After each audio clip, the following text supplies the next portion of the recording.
Hello, Hillside family. Jody here again, inside my box. I'm liking these box sermons. How about you? They are very interesting, very soul searching. They're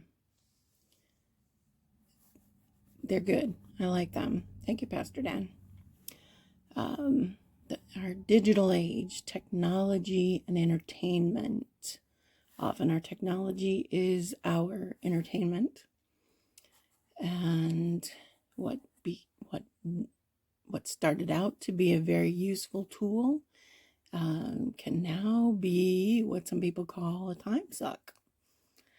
Because, wow, how many times have you went to check something very quickly and got pulled into a rabbit hole, and half the afternoon is gone before you even know what's going on your phone, on your computer, on your TV.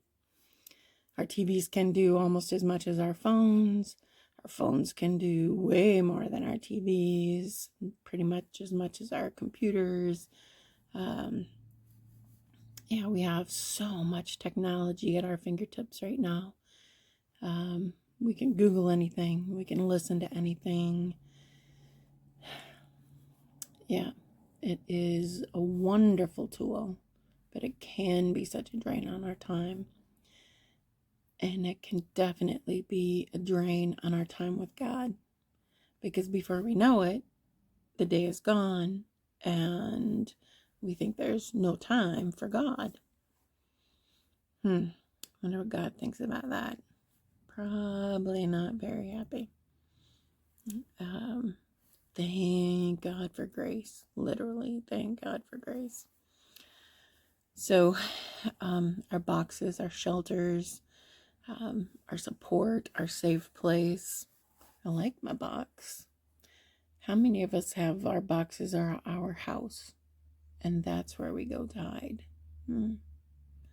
Is your family your team? Interesting thought. So, I liked the history lesson that Pastor gave us. John Wesley, the Methodism, the split that we have now, the Wesleyans and the Methodists. That was interesting. And our conservative displays, how Wesleyans really did make a big show of being conservative. We can't braid our hair. We can't play cards. We can't wear jewelry. I know people now who were married in the Wesleyan church who could not have wedding rings in their service because Wesleyans don't do that. Interesting. I'm so glad that we are not caught up in that legalism now. We have enough other stuff to worry about without chastising someone for wearing jewelry or braiding their hair or wearing makeup or whatever they deem appropriate. I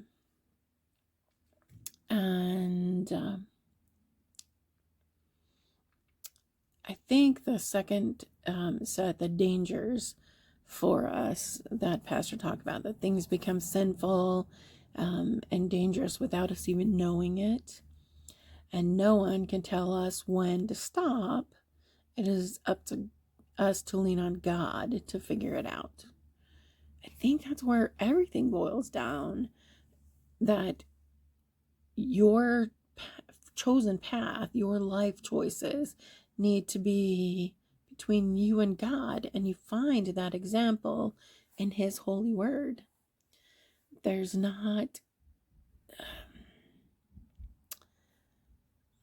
not bright signs for us everywhere. Sure, we have the 10 Commandments: don't kill anybody, don't kill your neighbor, don't covet his stuff, all that kind of stuff. But some of this minutia that we go through, how much time to spend on the internet, that is something for you and God to figure out.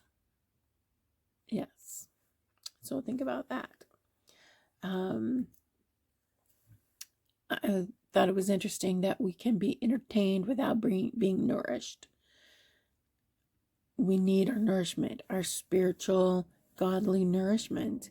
And if we're not getting that from our phones, maybe it's time to go old school paper Bible and spending time with God, with your Bible, not your Bible on your phone. That might be a good thing. Accountability. Do you need a partner? Find someone who's struggling the same as you, and you can be accountable to each other. It might be a good thing. All right, what do you think? I think that's good for today. Let me look at my little notes here. Legalism. No, we don't need to do that. We have enough other issues. Boundaries. We all need boundaries. Whether you think you need them or not, it's always good to have boundaries. Junk food, not feeding into our junk food fix, but getting that nourishment from God's holy word. That's where we need. Friends, nourish yourself this week. Challenge yourself. Is the time I'm spending online, on my phone, on my computer, balanced with the time I'm spending with God? Is it nourishing? Is it feeding something in my soul? Or is it just junk food, just making me spiritually unhealthy? All right, kids. We'll see you next time. From right here in my Jesus box. Stay safe.